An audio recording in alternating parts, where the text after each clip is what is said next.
Serious people who enter other people's homes as a part of your job, maintenance workers, etc. What's the weirdest thing you've seen inside someone's home? I was on a ride along with a fire department. We responded to smell of smoke in an apartment building. We found the apartment fast enough because the fire alarm was going off inside. We walk in to find this guy naked as the day he was born, passed out on the floor in front of the TV with "Born" on way louder than it should be and the remnants of a pizza in the oven. Edit. Thanks for the silver, guys. Okay, to answer some questions. The gentleman I questioned was very tipsy. There were cans all over the kitchen and a bottle of liquor on the floor next to him. To wake him up we actually all left and the fire chief woke him in his daily uniform, so he didn't think he was being abducted. Lastly, this was in Fargo, North Dakota about 14 years ago. In my last job I've known several people that get back from the bar and decide to cook in their extended stay kitchenettes only to pass out and set off the smoke alarm and have the hotel evacuated at 3 in the morning. So this isn't weird, but it was the most shocking. I was working with adults with intellectual disabilities that lived in residential homes. It was one of my first weeks in the job and a co-worker was taking me out to a home to show me what she did when she did home reviews. We get to the house, open the door, and we are instantly hit with a wall of air smelling like feces. 2 steps in, and it was apparent there was diarrhea on a chair, on the carpet, and random splotches all over. The whole house was in shambles. The fridge was full of moldy foods, and I'll never forget picking up the shredded cheese, shaking the bag, and seeing green mold flakes go up and down. Food was splattered all over the cabinets, the beds were stained with urine and feces, and expired canned food was found everywhere. The staff there had been neglecting those guys for a long time and no one had bothered to check up on them. That's revolting. How'd you guys end up handling the situation? I hope the staff got fired. We took photos of everything, completed the report, and my co-worker and I started cleaning some of the house. We took a few large garbage bags full of rotten food and junk with us. We then deemed the home hazard and stated the guys living there couldn't return until clean. The guys got a 2-day hotel stay and the group home director brought in staff to clean the home from top to bottom. The staff and supervisor working in the home were all investigated. It's nearly impossible to get fired from a group home, so after the investigation they were written up and sent to another home. Eventually they all did other things which caused more write-ups, which got them all fired. Edit. For those who live with a group home in your neighborhood, I suggest becoming friends with the members in the household. Random stop-bys from neighbors often stop or help agency prevent or catch neglect. Homes that get no outside visitors have higher rates of abuse. Used to work for a concrete company, and our mixer trucks would sometimes damage property. Typically my partner and I did maintenance on the plants, but we'd get sent to job sites to unduck whatever the drivers did. So while at one house, we had to tear up the driveway, replace the culvert and repair the end of the driveway. The first day we were there, all the old Snoopy neighbors were standing around watching us, and I had to piss pretty bad. So I asked the homie owner if I could use his bathroom. He said sure, and led me through his house, past a bathroom, into the bathroom in the master bedroom. Already creeped out by that. Oh, also I noticed cameras all over the place. Some pointed out windows, some pointed into the rooms. Creep factor leveled up. So he leads me to the bathroom, opens the door and holds it for me, like you would at a store, when someone is behind you. I say thanks. He still stands there. I had to walk past him and yank the door closed. While leaving, I notice a bedroom decked out in kid stuff. This would normally not toss up any flags. Grandkids room probably, right?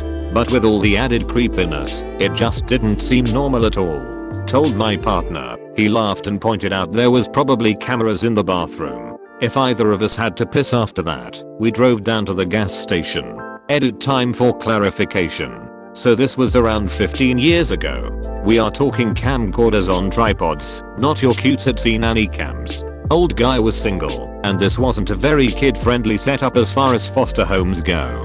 The part about him holding the door for the bathroom, imagine going to a restaurant, and there's a group of people with you, and you hold the door open for them. This was what I was talking about. Except he didn't seem to have any intentions on closing it, hence me snatching it from him.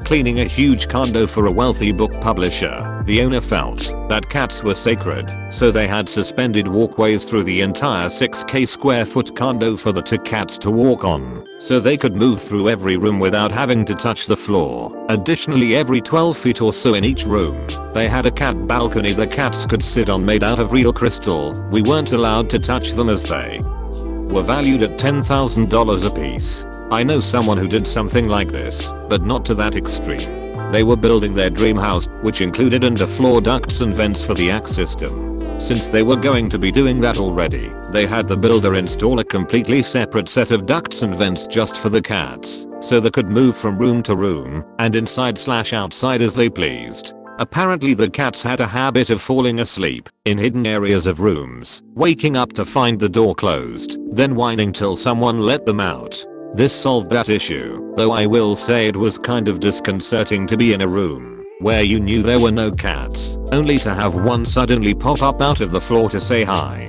including in the bathroom. Edit. If it makes anyone feel any better, the house had about a 5 to 7 foot crawl space underneath it, was built on a ridge line. They lived in the desert, so it stayed dry and non-icky like some crawl spaces, and each of the segments and junctions of the cat ducts had access doors. A fake. They never had any issues with the cats vomiting or crapping in the ducts, but they did have one instance where their big orange tomcat killed a jackrabbit, dragged it into his favorite hangout junction box, proceeded to eat the entire thing, and then was too fat to fit out through any of the room vents. That time they did have to go under the house and use the access door to rescue him. I do construction sales, so I'm in homes a lot. For me, it's the sheer number of preppers that exist today. Walk into a suburban America basement and bam, 24 buckets full of survival food, or ammo stuffed into every alcove and rafter. It's definitely not just the ones you expect.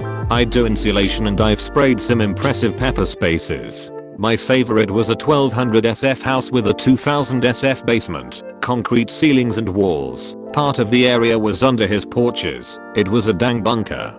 Dude even installed hydraulics on the vault door in case the house falls on it. I can still open the door. Back in the early 90s, I worked for a company that removed old electric water heaters and replaced them with propane-powered water heaters.